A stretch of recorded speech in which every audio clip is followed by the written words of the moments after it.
8 Eylül 2021 tarihli resmi gazetede yayınlanan sağlık uygulama tebliğinde değişiklik yapılmasına dair tebliğ ve sağlık hizmetleri fiyatlandırma komisyonu kararı ile analjezik, antiinflamatuar jel, merhem, spreyler ve çocukların diş çıkarma döneminde kullanılan ağrı kesici ilaçların da içerisinde bulunduğu toplam 52 kalem ilaç, Sosyal Güvenlik Kurumu tarafından geri ödeme listesinden çıkarılmış, birçok ilacın eşdeğer ödeme bandı ise %5'e çekilmiş ve bazı ilaçlar için eşdeğer olmasa dahi terapötik referans grubu adı altında kutu adeti kısıtlamasına gidilmiştir.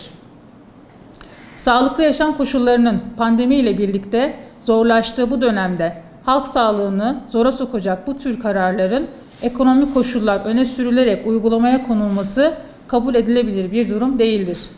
Kaldı ki geri ödemeden çıkarılan ilaçların bazıları COVID-19 tedavisinde, semptomların giderilmesinde yardımcı olarak tedavi protokollerinde hekimlerimiz tarafından kullanılmaktadır.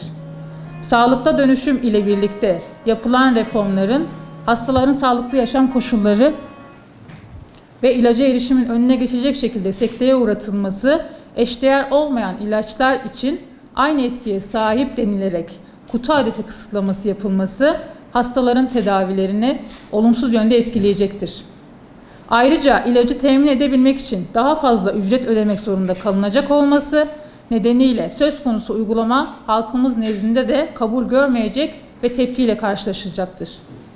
Kurum tarafından tasarruf tedbiri amacıyla ödeme listesinden çıkarılan ilaçlar nedeniyle hekimlerimiz kurumun ödediği daha pahalı ilaçları reçete etmek zorunda kalacak ve bedelleri ve beklenenin aksine kamunun toplam ilaç harcamaları daha da artacaktır.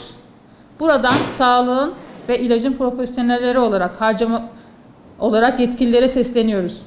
8 Eylül 2021 tarihli sağlık uygulama tebliğinde değişiklik yapılmasına dair tebliğ ve sağlık hizmetleri fiyatlandırma komisyon kararının mutlak suretle iptal edilmesi gerekmektedir.